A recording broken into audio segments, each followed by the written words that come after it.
يسألونك عن الأهلة قل هي مواقيت للناس والحج وليس البر بأن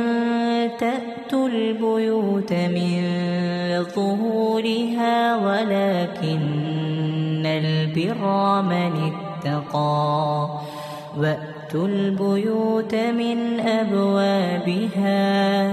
واتقوا الله لعلكم تفلحون وقاتلوا في سبيل الله الذين يقاتلونكم ولا تعتدوا إن الله لا يحب المعتدين واقتلوهم حيث ثقفتموهم وأخرجوهم